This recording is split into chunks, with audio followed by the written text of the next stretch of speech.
My dear brothers and sisters in Islam, Allah subhanahu wa ta'ala praises our Prophet Muhammad sallallahu alayhi wasallam by describing him in the Quran as وَإِنَّكَ لَعَلَى خُلُقٍ عَظِيمٍ.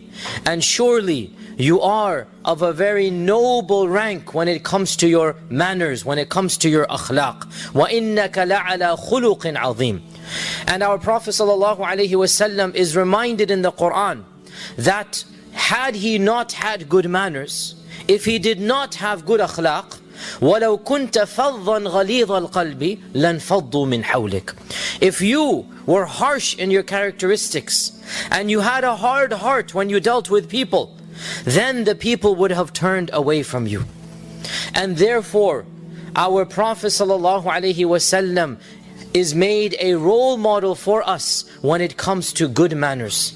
And even he, despite his rank and stature, is reminded that if you did not have good manners, even if you have the wahi coming down, and you have the greatest rank, and you have, but if you do not have good manners, then your whole da'wah will be ineffective. There's no point in calling people to that which you do not have good manners. And that is why our Prophet ﷺ said, إِنَّمَا بُعِثْتُ لِأُتَمِّمَ مَكَارِمَ الْأَخْلَاقِ. The only reason Allah has sent me is to perfect مكارم الأخلاق. لأتمم مكارم الأخلاق. So that I can perfect the best of all manners.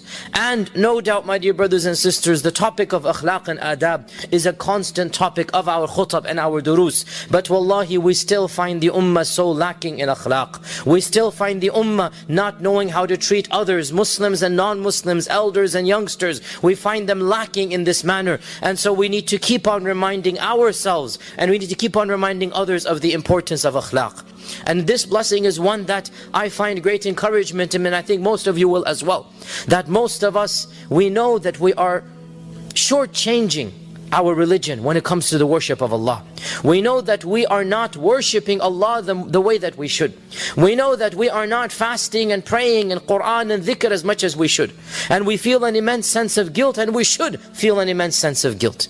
But there is a way that we can get those blessings. Our Prophet ﷺ said that a righteous Muslim, meaning a Muslim who prays and is the basic Muslim, and a Muslim that is avoiding the major sins, a righteous Muslim can achieve the level of the one who's sawam qawwam.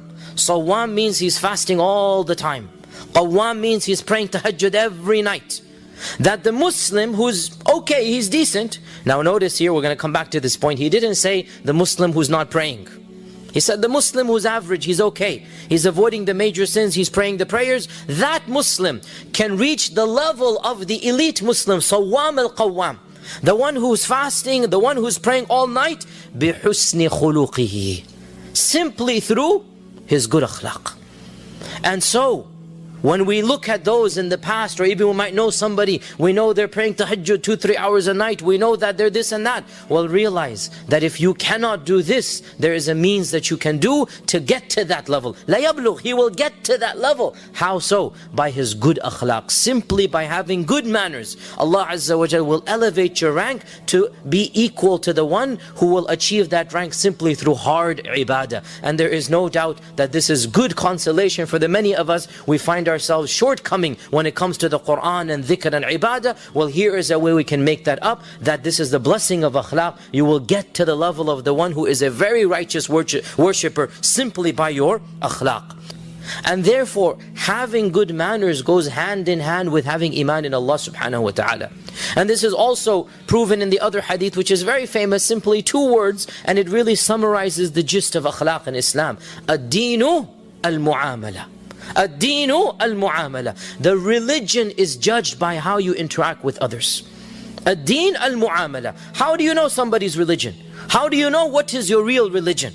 It's not just in the Quran and dhikr. Notice that has a place, of course, because no matter how good you are, as we'll come to, if you don't worship Allah, that's not good enough. You have to worship Allah. But then how do you judge somebody beyond the 5 prayers and avoiding drinking and whatnot? Ad-deenu al-mu'amala. How does he treat other people? Does he show respect? Is he kind and courteous? Is he controlling of his anger? Is he generous? Is he somebody whose words you can respect and trust? Or is he the opposite of this? Ad-deenu al-mu'amala. And so our Prophet ﷺ said, the best of all believers in their iman are those who have the best akhlaq. And in one hadith, the Prophet ﷺ described these people, and he said, they are those who ya'lafuna wa yu'lafun, which means they are friendly with others and they allow people to be friendly with them. That there are those who find comfort in being friendly, being generous, being always on the giving edge, on the giving end. This is of the characteristic of good akhlaq. In another hadith, the Prophet ﷺ described what is the one who's good akhlaq. He said, al-mawtu'una aknafan, which is an expression, and it literally translates, their necks are stepped on. Their necks are stepped on. This is one meaning of this phrase. And the meaning here is, they are humble. They are modest. They're not arrogant. They're not going to be those who are rejecting something. Rather, they are very gentle and humble. And in yet another hadith, the Prophet ﷺ said that the believer is humble and modest. حَيْثُ مَنْ قَادٌ قِيدٌ. Wherever he is led, he goes there. Meaning, he's not going to cause a commotion. He is a gentle, sweet person. And wherever he is led by his friends, by his relatives to do something to help out, obviously not in sin, as understood. Wherever he's led for a good cause, he will go along with that cause. حَيْثُ مَنْ قَادٌ قِيدٌ.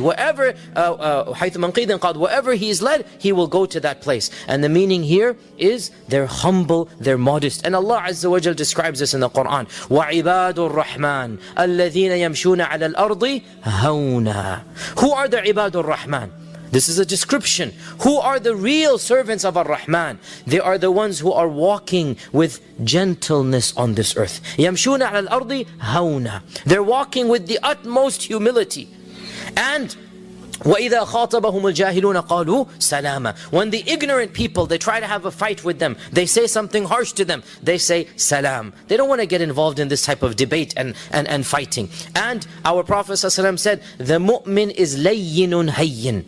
A characteristic of mu'min. The mu'min is layyin and hayyin. And these are almost synonyms, but it means they're gentle and they are modest and humble. They're not arrogant. They're not vainglorious. Our sharia tells us that good akhlaq and good iman, they go hand in hand. And therefore, our 5th point of the blessing of good akhlaq, and it makes complete sense from the 4th point, that the people with the good akhlaq are the ones whom Allah subhanahu wa ta'ala loves. And the people without good akhlaq are the ones whom Allah Azza wa Jal does not love. We know from the beautiful hadith in Sahih Muslim that our Prophet sallallahu alaihi wasallam said, "Inna Allah jamilun yuhibbul jamal." That Allah is beautiful and He loves beauty. وَيُحِبُّ مَكَارِمَ الْأَخْلَاقِ.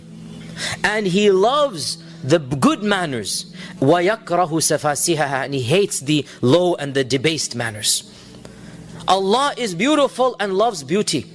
And a part of beauty is to have good manners. In fact, didn't our Prophet ﷺ say, the most beautiful thing in a person is good manners?